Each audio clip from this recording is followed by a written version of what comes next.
Hi, this is Angel Jones. I love great conversations where life's journey is communicated not only through words, but tones and emotions. Explosive expressions that allow you to feel what they felt and learned.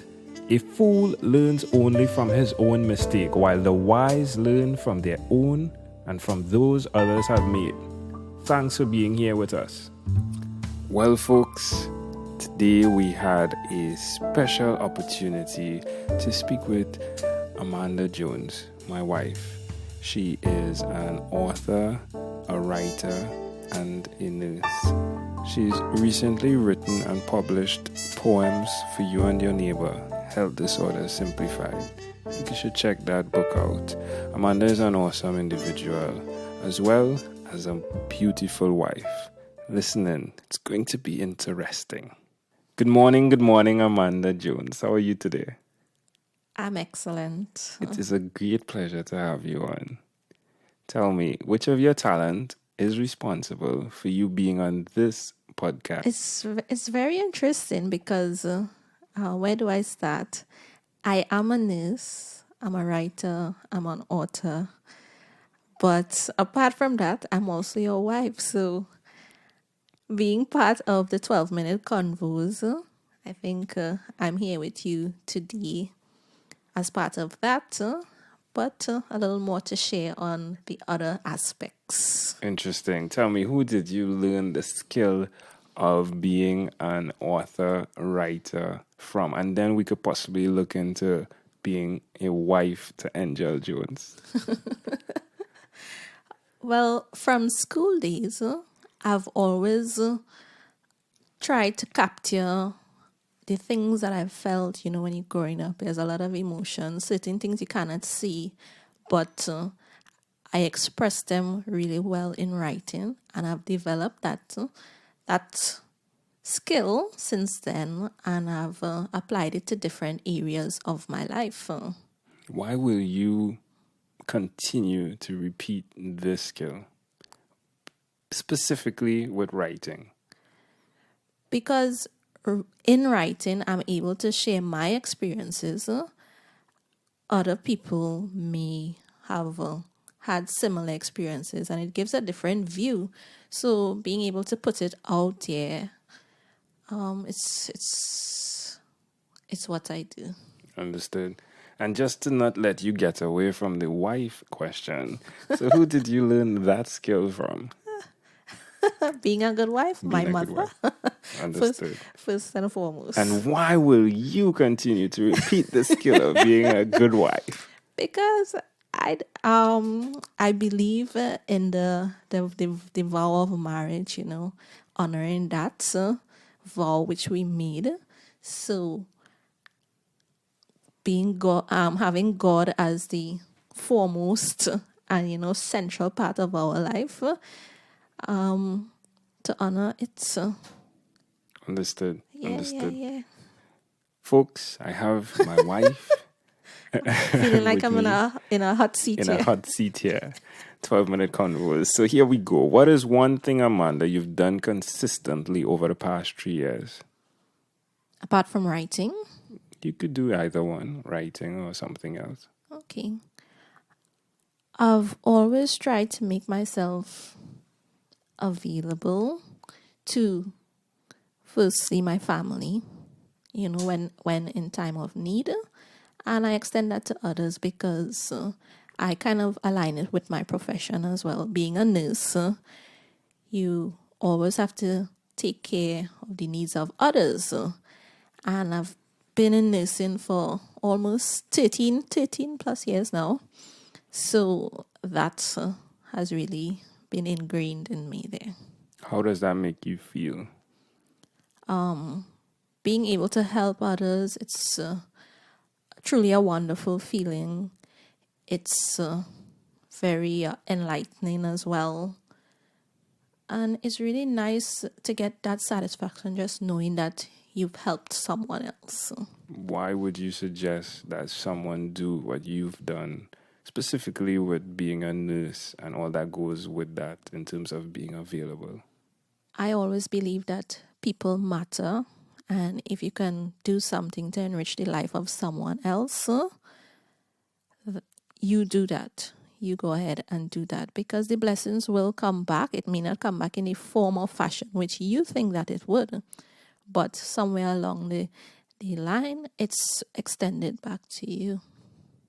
Enter into the time machine with me. Okay. What is your earliest childhood memory? I'm the last of 5 children. And my mother, she used to take my sister, who is just a year before me, and my brother, my older brother, to school on a morning. And she would, in going to take them to school, she used to let me stay at my uncle's. But for some reason or the other, I never liked going by my uncle. I can't recall why right now, but I would prefer to stay at home and wait for my mother until she comes back. And, well, putting everything into perspective, being left at home in this day and age might have seemed as an irresponsible thing.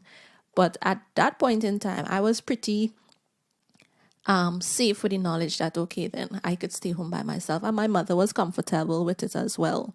So I remember her going off with them, and she would say, stay inside until I come back. But as she left, I would come outside and sit on the front step. And I would sit there and wait until my mother came back, not moving to go anywhere. And she always did.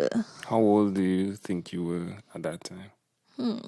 Well, with my sister being a year older than myself, and I think she was going kindergarten at that point in time, I would probably have to be around 3 or 4, around there. Okay, and why do you think this memory is so clear?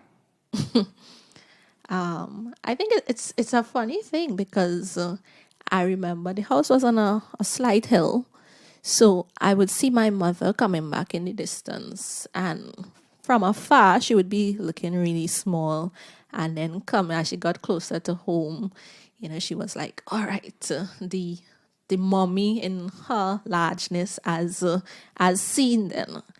And I think that really demonstrates the character of my mother.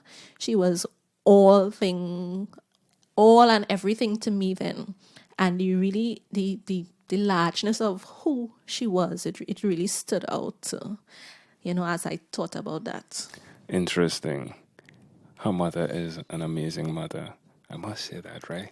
It's my mother-in-law, and she's amazing, right? Okay, Amanda, so this is declaration time. Yes or no, or a bit more. Have you chosen someone to pass on your skills to? No. Are you married? Yes. Do you have children? Yes. Other than my children? 2 lovely boys. Do you believe in God?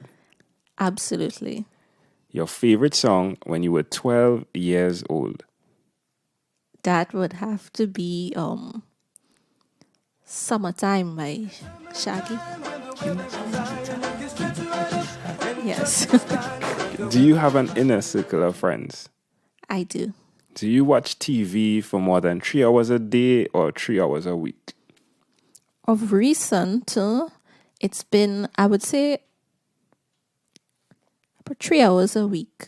3 hours a week. Yeah. HGTV kind of got me. Yeah, we've been doing HGTV, folks. It's our lunchtime while we eat. Yeah. We have a goal, and HGTV is helping us. Yes.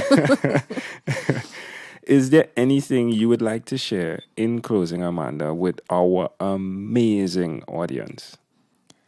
Just stepping back to me being a writer and an author of a book, and many more books to come.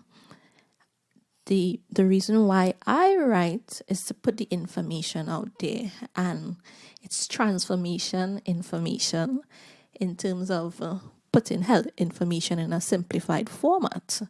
And the main driver for me is to put the information so that other people can go to it, be educated, encouraged, and empowered by it so that they can apply it in their lives. And in so doing, their health is taken care of, in a very responsible way. And by doing so, they are able to be the best person that they can be. Wonderful. Amanda, thank you for being on 12-Minute Convos with Angel Jones. That's my wife, folks. Hi, Angel here. I have had the opportunity to speak with some amazing individuals. A lot of these individuals connected with me and I connected with them because of a path that I chose, and that was the path of becoming financially free. I became debt-free, and now if you require my assistance to become debt-free and then build wealth, check me out or email me at hope@angeljones.com. That is hope@angeljones.com. This segment has been brought to you by Amazel Enterprise.